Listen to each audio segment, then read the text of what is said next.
I don't know if you know what it's like to be homeless, but being homeless in Canberra during winter fucking sucks. So now this is where the story starts to get pretty bad. But if you're new here, quick recap. At 7 years old, my dad tried to meet his maker with my purple skipping rope, sending me and my older brother into foster care for 4 years. During those 4 years, we went through 4 different families, one of which tried to feed me really old soggy Cocoa Pops that destroyed my texture and ability to eat soggy food where I throw up now. The other incident was basically me waking up without clothes or memory. And so after 4 years in foster care, we ended up going back to live with my mum, but we were living in a not so nice neighborhood with not so nice people that were into ending lives and doing the wrong things.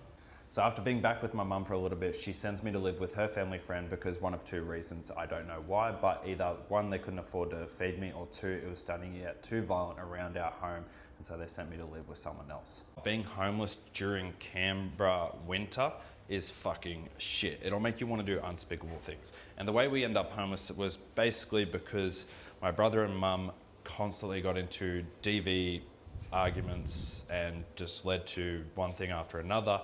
And so my mum took me and we moved out.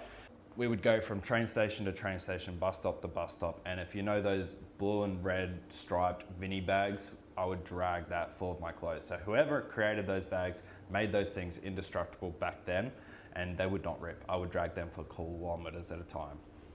But we finally start to get a bit of hope and a bit of faith that things might turn around when we get accepted to go live in a women's refugee. I was the only male there. They accepted me in for whatever known reason. I was younger. The idea of warmth, a shelter over our head, food on a plate, just made every sense possible.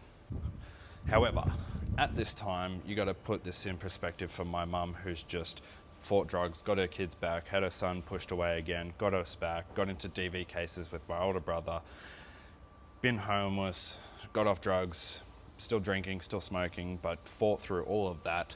So everything got a little bit too much for her. And so there was a day where I couldn't find her, and I was in the home and I was just looking, and I hear crying coming from the bathroom. And now when you kick a door open at that age, you don't expect to see your mum laying there in a pool of blood. But that's what happened, and she tried to do the same thing my dad did. And so basically grabbed a towel, wrapped her arm up, and from there other adults came into the situation to patch her up and fix her up.